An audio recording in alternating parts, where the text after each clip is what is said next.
Hola, muy buenas tardes. Bueno, antes de nada me presento de nuevo, soy José Manuel Busto Leis y vengo a introduciros nuevamente en el maravilloso mundo de las enfermedades de depósito. Esta es la segunda parte.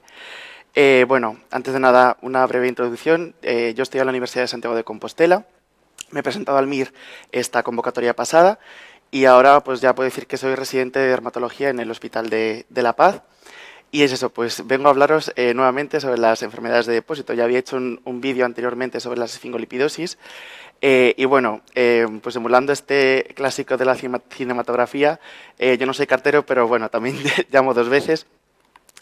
Siempre dicen que las segundas partes suelen ser peores que las primeras. Este es un claro ejemplo de una película que no debería haber salido nunca a la luz.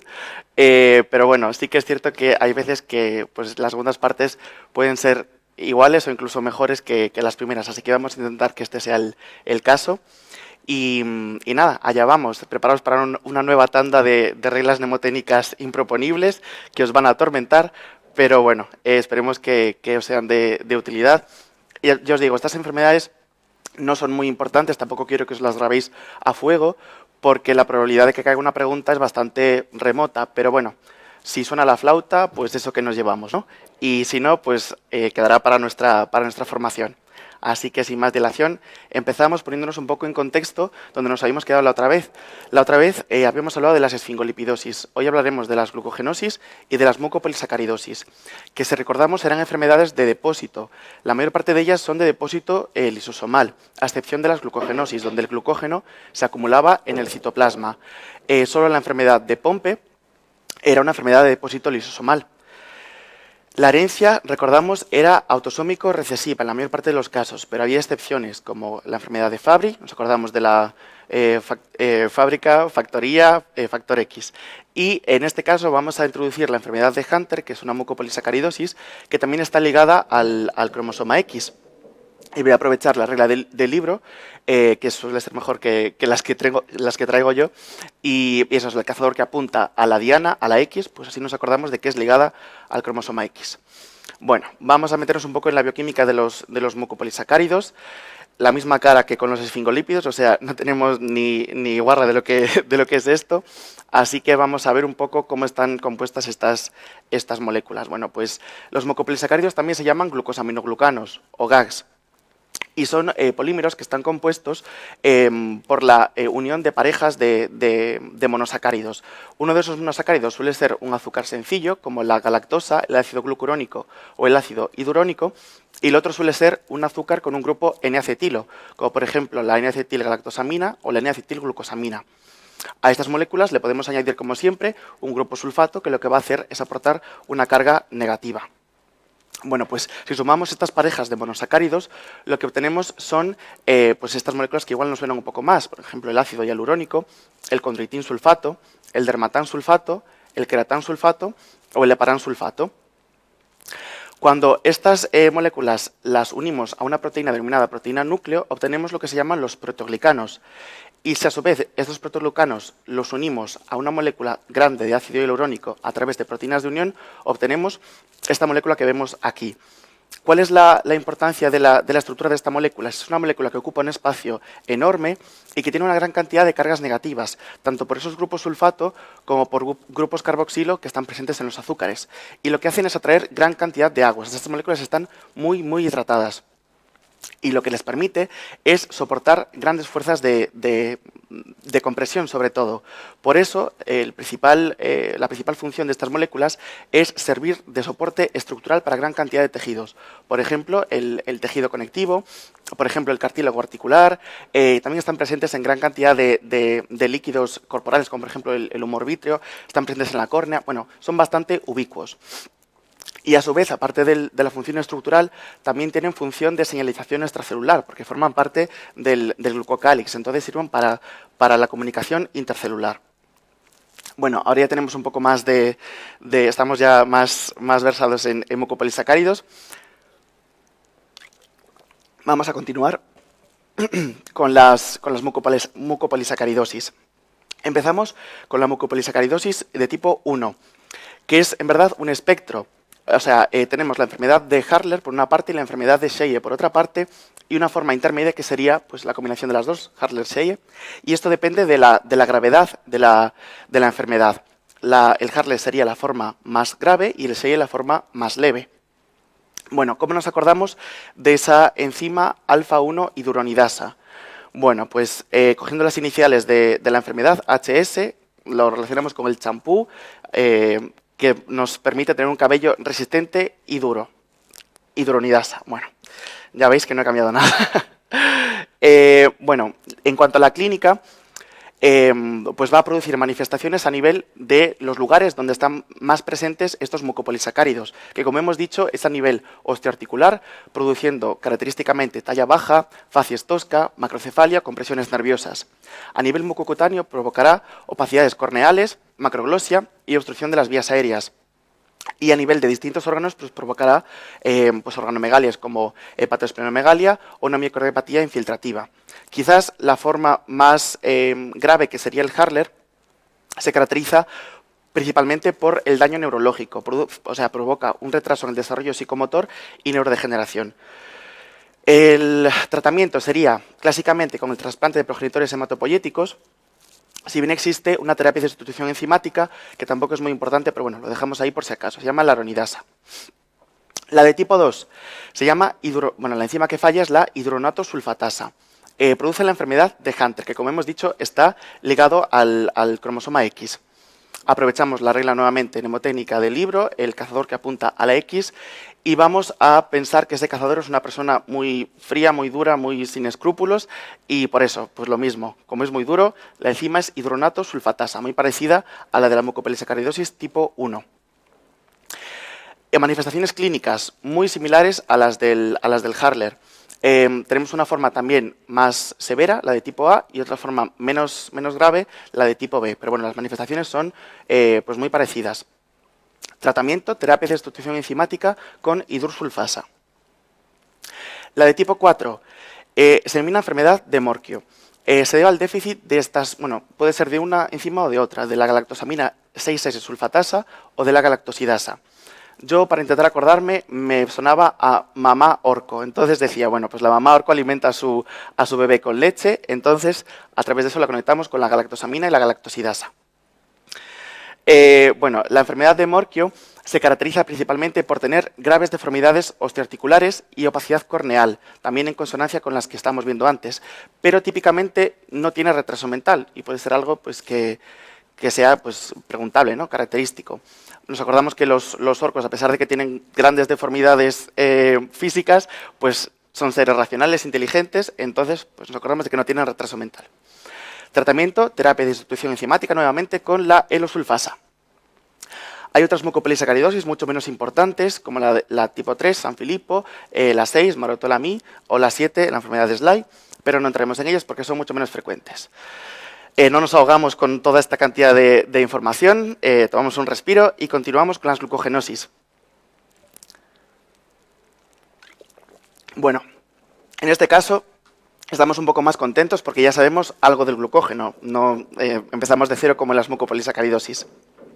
Bueno, el glucógeno es la forma que tenemos de almacenar los animales la glucosa. Es una molécula, un polímero muy ramificado, y el principal lugar de acumulación es bien sea el hígado o el músculo esquelético.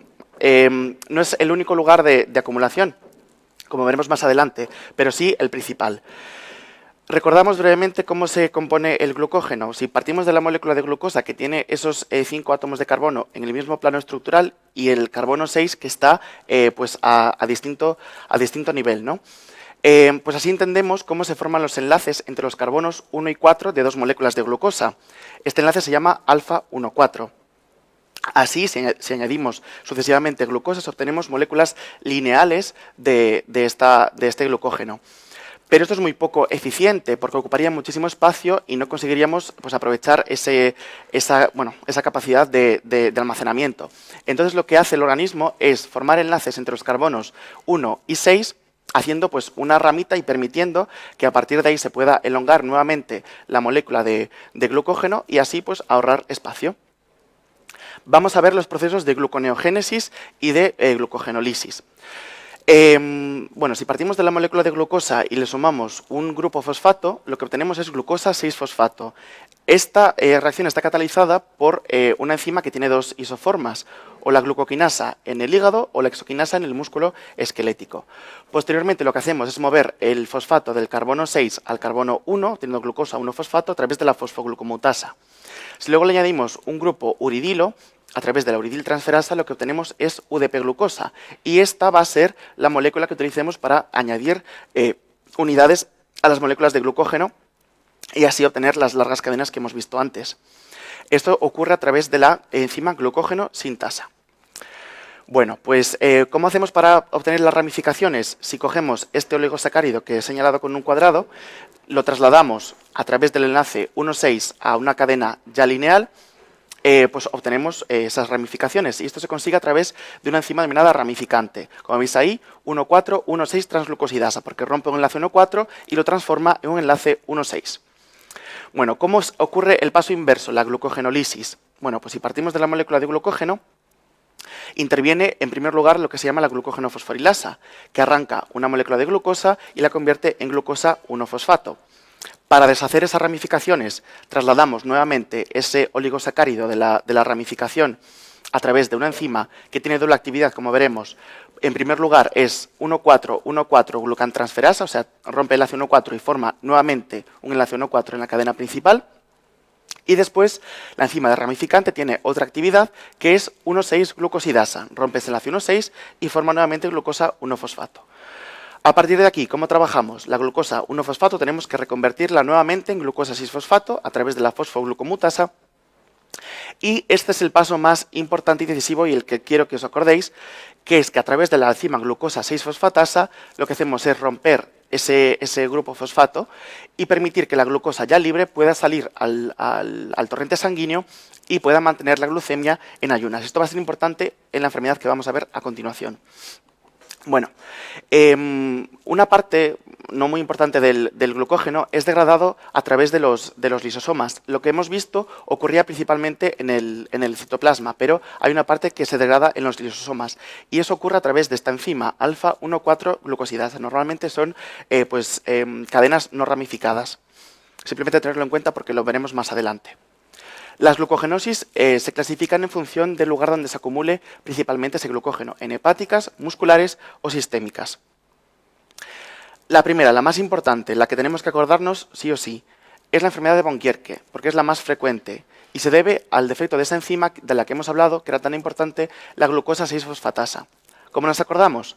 Guericke suena a griego, a yogur griego, al que le añadimos azúcar para que sepa mejor, por eso nos acordamos de glucosa 6-fosfatasa. Y Guericke además tiene 6 letras, por eso nos acordamos del 6.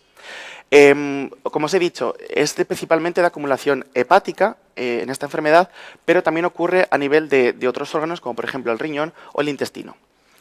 Vamos a ver un poco la fisiopatología de esta enfermedad.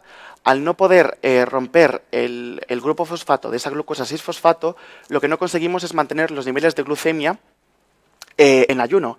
Entonces, esta hipoglucemia va a condicionar pues, la clínica típica de convulsiones, retraso en el desarrollo y, a su vez, la acumulación de glucosa 6-fosfato va a hacer que la vía se dirija hacia la glucólisis, elevando el lactato y produciendo acidosis. A su vez, aumenta la cantidad de sustratos para la síntesis de ácidos grasos y esto provoca hiperlipemia. Por otra parte, también se deriva una gran cantidad de glucosa a la vía de las pentosas y esto genera hiperuricemia.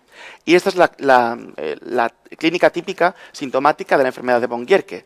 Estos pacientes tienen un fenotipo característico que se denomina en rostro de muñeca, con talla baja, tienen hepatomegalia y adenomas hepáticos, como veremos en digestivo, tienen xantomas por la hiperlipidemia, sangrado por disfunción plaquetaria, hipotonía por esa hipoglucemia y, como se produce acumulación a nivel del riñón, también tendremos nefromegalia y nefropatía.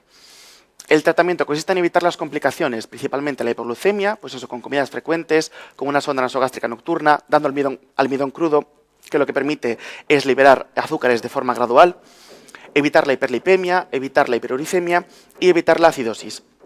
Y a largo plazo, pues evitar también o intentar paliar la enfermedad renal crónica que sucede en estos pacientes. Seguimos con la enfermedad de Cori, que sería la segunda más importante. Déficit de la enzima desramificante, alfa 1,6 glucosidasa. Acumulación a nivel del hígado y del músculo esquelético. Nos acordamos, Cori suena a Corina. Corina era la protagonista de este programa, que era el príncipe para Corina, no sé si os acordáis, que eran de unos pretendientes que querían conquistar a esa princesa. Entonces pues le hacían regalos. No, pues vamos a pensar que le dan un ramo y por eso nos acordamos de que es la enzima derramificante. La clínica es muy similar al von Gierke, pero se suma la miopatía, porque también hay acumulación a nivel del músculo esquelético, pero sí que es cierto que tiene mejor pronóstico, suele mejorar con el tiempo. La enfermedad de Hers se debe al déficit de glucógeno fosforilasa hepática. Nos acordamos, colonia Forger para ella, fosforilasa hepática. Clínica similar también al von Gierke, mucho mejor pronóstico, mejora con el tiempo, de hecho se llama la glucogenosis benigna. Enfermedad de McArdle. Lo mismo, es la misma enzima, pero a nivel muscular. ¿Cómo nos acordamos? McArdle a mí me sonaba a me arden los músculos. ¿Por qué le arden? Porque tienen intolerancia al ejercicio.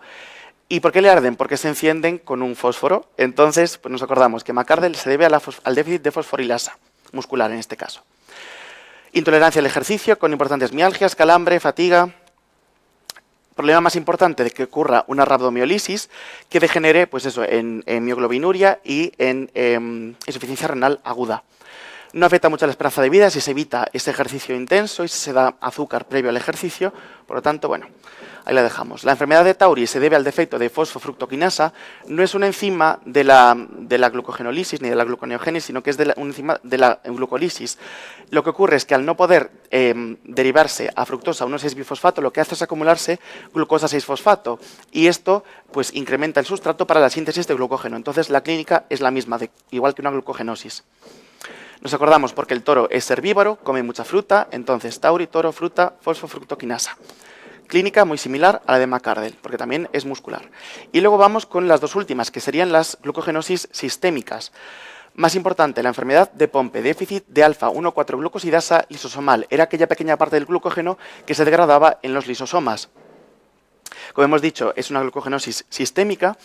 La enzima nos acordamos porque pompes son como pompas y vamos a pensar que los caramelos son pompas de azúcar, por eso nos acordamos de glucosidasa, alfa-1,4-glucosidasa. Normalmente estos pacientes en la forma más grave suelen fallecer en los primeros años de vida porque tiene repercusiones importantes a nivel pues eso, de hipotonía, miocardiopatía, insuficiencia respiratoria, pero sí que es cierto que hay una forma más leve, más atenuada, que permite llegar a la adolescencia, incluso a la vida adulta, y cursaría pues, con insuficiencia respiratoria también y con debilidad de cinturas. La enfermedad de Andersen se debe al déficit de la enzima ramificante y nos acordamos porque Andersen pues suena no te andes por las ramas, enzima ramificante. Venga, nos acordamos de eso. Ya es la última, lo prometo. La clínica muy similar a la enfermedad de Pompe, pero le añadimos la cirrosis hepática. Bueno, lo siento por este nuevo bombardeo de reglas mnemotécnicas. Ya os digo, no os agobiéis porque son enfermedades muy poco importantes que probablemente no tengan mucha repercusión en el MIR, pero como están bastante de moda, las vemos por si acaso y si os ayuda a estudiarlas, pues mejor que mejor. Muchísimo ánimo, campeones y campeonas, y nos vemos pronto. Y muchas gracias.